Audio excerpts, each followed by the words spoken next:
Bonjour à tous, voici la minute du bonheur. Et aujourd'hui, c'est un peu plus long que d'habitude. Alors restez bien à l'écoute et on va voir ce qui va se passer. Aujourd'hui, le grand théâtre du monde. Il est difficile d'affirmer que tout est bien, alors que le mal est là, qui nous crève les yeux.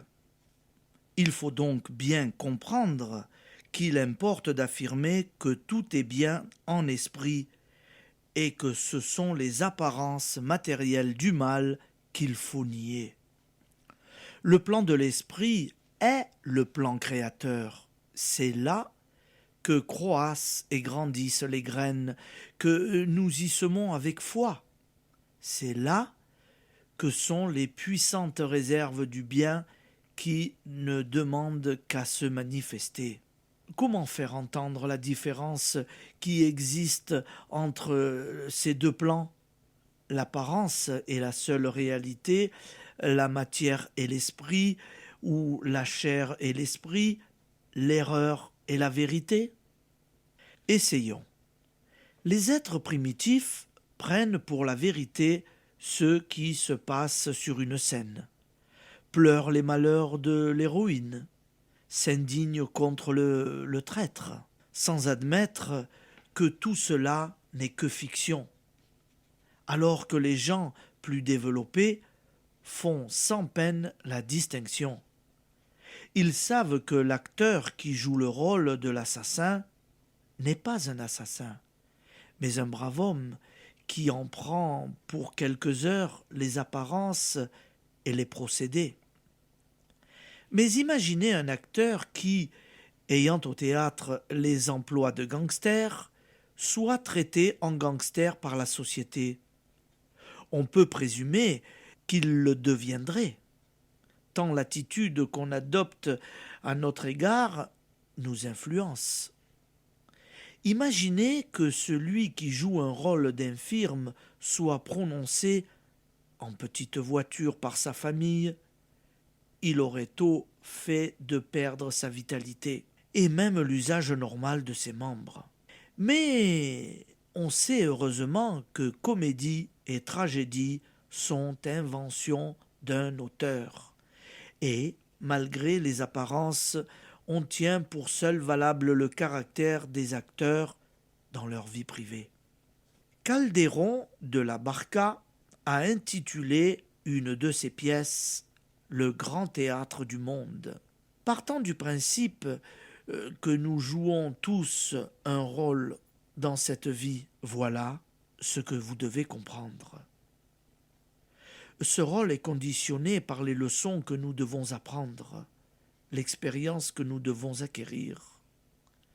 Lorsque vous affirmez la sobriété de l'ivrogne, l'honnêteté du voleur, la fidélité de l'infidèle, la santé du malade, c'est en esprit et en vérité que vous l'affirmez sur le plan du moi spirituel et réel.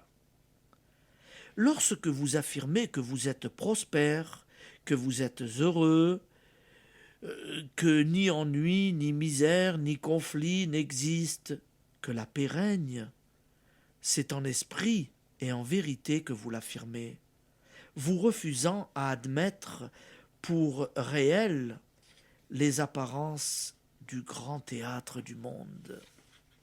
Cette conception comporte deux avantages primordiaux.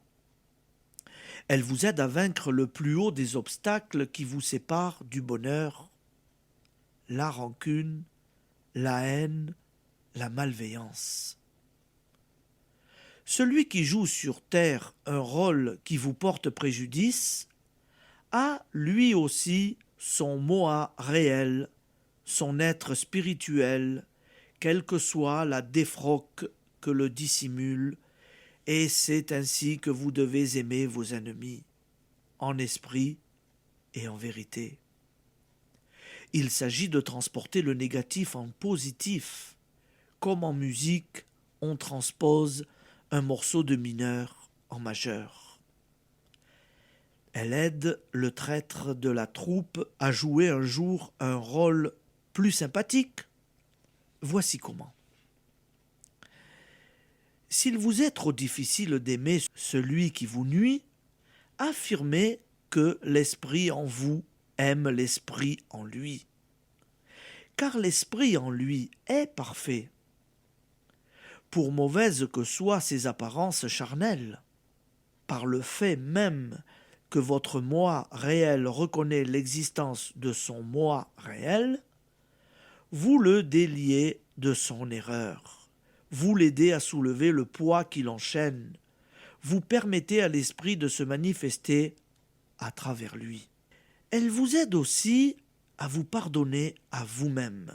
Combien de gens sont malheureux parce qu'ils se jugent avec une sévérité qui ne fait que les enfoncer dans les vices et les torts qui cependant leur répugnent en leurs instants de lucidité.